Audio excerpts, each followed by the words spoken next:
Oh, we were in Honduras on a mission trip, and there was this children's home, and 120 of the children were ill, and so we brought them supplies and books, and then we were walking down this path, and this little girl walks by me, and so I pat her on the head, and she looks at me, and she just looked like she was my daughter, you know?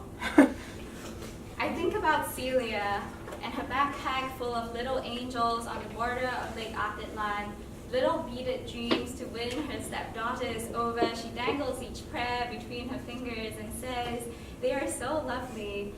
If you ever have friends who are thinking of marrying partners with children, I highly recommend it. Quentin, Celia, and I, all strangers finding our places at the bow of a boat, we are at the edge of sunset.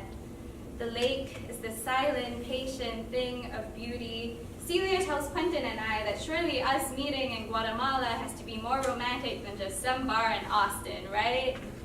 It's so beautiful here, she says, so nourishing. When I'm here, I feel like I don't need to eat.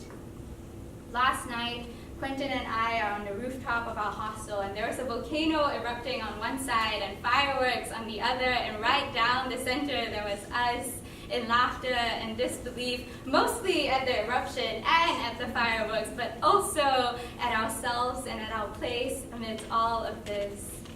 And the next day, my mother texts me to say, "Do you know another volcano of fuego erupted? It's near Antigua." I reply, "I do, I saw it yesterday, ha ha ha," thinking about that feeling of wonderment, watching lava and light caramelize, imagining it must be some kind of welcome or blessing or sign. Not funny, she says. People are running from their homes. And so, I remembered right from the train station to the airport. I remember Sam and his disgruntled gray hair, myself quiet at the back of his car as he says, "She just looked like she was my daughter, you know?" And so we follow her home and ask her mother if we can adopt her, and she says, yes, of course, that would be lovely. And then the ride from the airport back to the train station, where Greg and I talk about anthropology and about why I study it. The world, I don't think the world is very humane, he says. Like the migrant caravan and what we're doing to those people, there are good people in there. And then a pause, and then he continues, but not all good, you know, there are bad people too.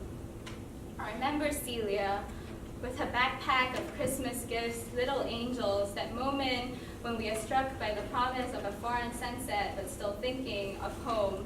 "I'm worried," she begins. "It's that thing where it's all so beautiful when it's here, but when I give them to people back home, it's gonna look so tacky."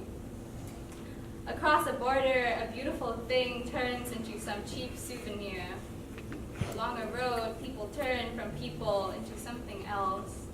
Along a path, a daughter turns from someone's daughter to someone else.